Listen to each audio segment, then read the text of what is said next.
धमाका या एक बम धमाका हुआ है काबुल एयरपोर्ट के मशरकी गेट पर। जोरदार धमाका हुआ और वहां पे भगदड़ मची हुई। आज ही थोड़ी देर पहले एक धमाका होता है, ये क्या हो रहा है? बहुत बड़ी खबर इस वक्त काबुल से आ रही है। काबुल एयरपोर्ट पर आत्मघाती हमला हुआ है। कई लोगों की मौत की खबर इस वक्त सामने आ रही है। बताया जा रहा है कि छोटे हथियारों से फायरिंग की गई है। लगातार इस तरीके की खबरें आ रही थी कि वहां पर कोई इस तरीके का अटैक हो सकता है, लेकिन अभी कुछ वक्त पहले की ये खबर है कि काबुल एयरपोर्ट पर एक बड़ा आत्मघाती हमला हुआ है जिसमें कई लोगों की मौत हुई है।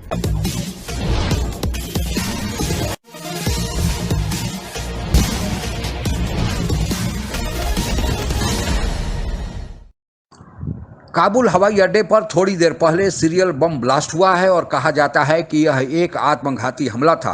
इस आत्मघाती हमले के बारे में अमेरिका सहित पश्चिमी मीडिया ने पहले ही चेतावनी जारी कर दिया था। हालांकि इस हमले की जिम्मेवारी अभी तक किसी ने नहीं लिया है, लेकिन काबुल हवाई अड्डे के बाहर तालिबानियों का सुरक्षा कवच है और साथ ही तालिबानी इस प्रकार के हमला कराने में माहिर माने जाते हैं। अगर इन दोनों को मिला दें तो शायद कुछ अंदाजा लग सकता है। हमला क्यों कराया गया है, इसके बारे में चर्चा इस वीडियो ब्लॉग के अंतिम भाग में करेंगे। उसके पहले आइए सुनते हैं इस संबंध में एक रिपोर्ट।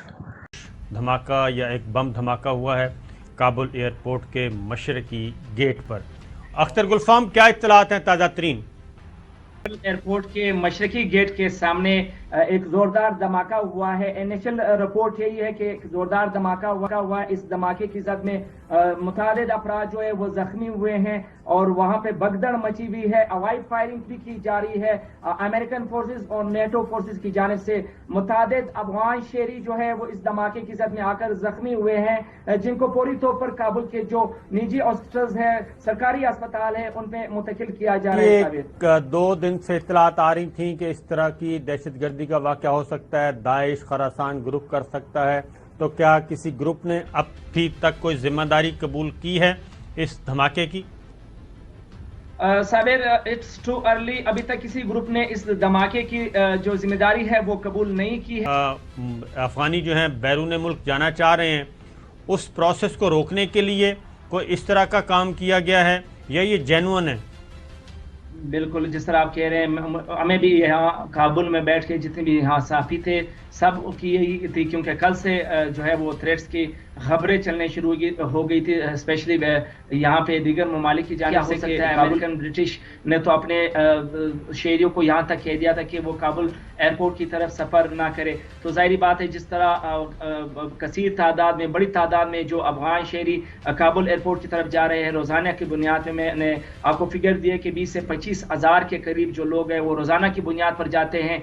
वो किसी चीज़ को भी खातर में नहीं लाते। वहाँ पे जो सिक्योरिटी सिस्टम है उसको भी वो खातर में नहीं लाते। और वहाँ पे जो गंदे पानी का नाला है उस नाले में से वो गुजर के जो है वो फिर भी पहुँच जाते हैं, जाके अमेरिकन फोर्सेस को अपने दस्तावेज दिखाते हैं और मिन्नतें करते हुए आज हमें नजर आए कि वो उनको यहाँ अफगानिस्तान से ले जाए और दीगर ममालिक में पनाह के लिए। अश्विनी सिवाट साहब, ये इनपुट होना और उसके बावजूद ये धमाका हो जाना, ये क्या दिखाता है? देखो दिनेश, इसमें कुछ शक और सवाल नहीं, ये इनपुट बहुत क्रेडिबल इनपुट थे कि इस्लामिक स्टेट कोई ना कोई धमाका करा सकता है, क्योंकि तालिबान कोई ऐसा धमाका खुद नहीं कराएगा, क्योंकि वो तो एक प्रकार गवर्नमेंट बनाने के कगार पे है। तो इस्लामिक स्टेट का एक बहुत बड़ा इनपुट था, यह अमेरिका की CIA ने भी दिया था और बाकी इंटेलिजेंसीज ने भी दिया था। मगर ये भी सच्चाई है कि जो लोग बाहर खड़े हैं, जो कि चारों तरफ खड़े हैं एयरपोर्ट के, वो कई हजारों में हैं और वो सोच रहे हैं हम जाने की कोशिश कर रहे हैं। उसके अंदर बहुत ज़्यादा वो भी रिफ्यूजी हैं अफगान से जाने वाले, जो कि कहीं ना कहीं नेटो के साथ या अमेरिकन ट्रुप्स के साथ काम कर रहे थे, या जिनको लगता है कि आने वाले समय में तालिबान के राज में उनको टारगेट किया जाएगा। तो वो सारे के सारे जाने की चक्कर में वो सारे एयरपोर्ट के जो बाहर की है वहीं पर खड़े थे और वो चपेटे में आए हैं बहुत ज्यादा।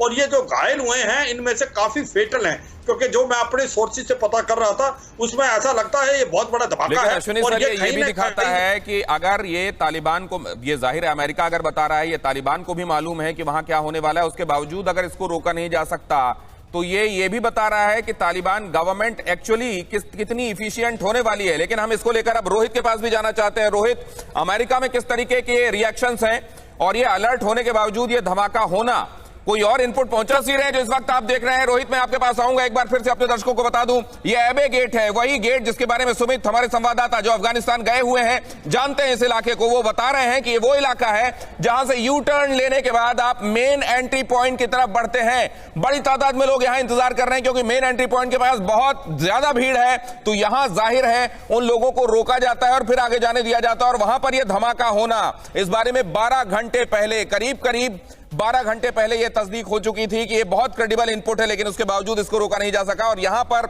यह धमाका हुआ है। दूसरी तरफ आज ही थोड़ी देर पहले ज़ियारत में एक धमाका होता है, 3 जवान हमारे शहीद हो जाते हैं। ये क्या हो रहा है? देखिए, जो बलूचिस्तान में जो कुछ हो रहा है वो तो बलोच लिबरेशन आर्मी भी है और बाकी भी 1-2 तंजीमें हैं जिनका आपको मालूम है, और वो लोग मुसलसल ये करते रहते हैं। गवादर में भी करते हैं, ज़ियारत में भी करते हैं, क्वेटा में भी वो करते रहते हैं।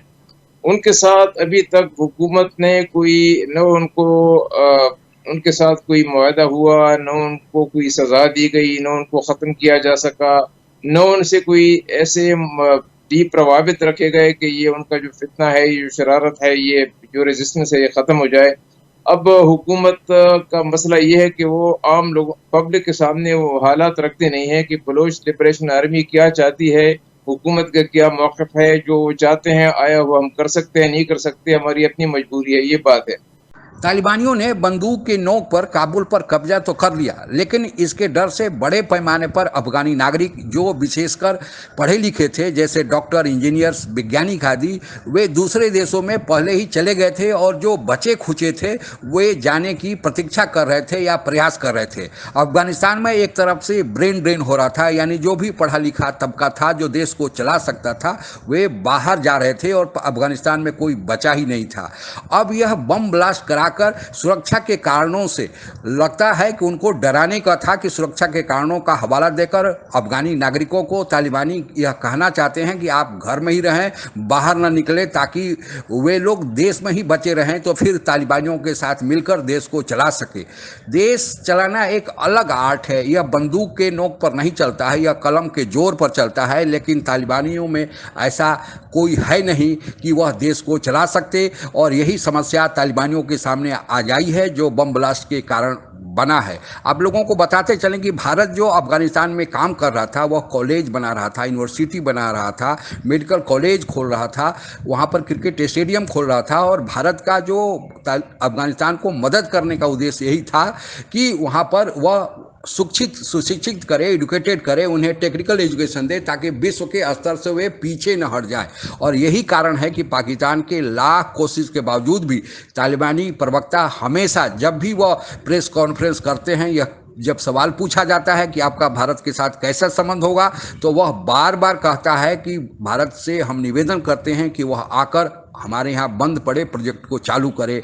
तो यह भारत के लिए भी एक अच्छी बात है, लेकिन तालिबानियों पर भरोसा कौन करे, कब उनका क्या हो जाएगा। और आज जो बम ब्लास्ट की घटना हुई है, हालांकि वह कहेगा कि ISI या दाइश या TDP कोई दूसरा दल कराया है, लेकिन इसमें कहीं न कहीं तालिबानियों का हाथ है कि अगर तालिबानी इतने बंदूक के जोर पर मजबूत हैं और एयरपोर्ट की सुरक्षा उनके जिम्मे थी, तो फिर कैसे हो गया, यह सोचने वाली बात है। आज के लिए बस इतना ही। आप अगर हमसे जुड़ा रहना चाहते हैं तो कृपया मेरे चैनल को सब्सक्राइब करें तथा बेल आइकन भी दबा दें ताकि नई वीडियो की जानकारी तुरंत आप तक पहुंच जाए। धन्यवाद। जय हिंद।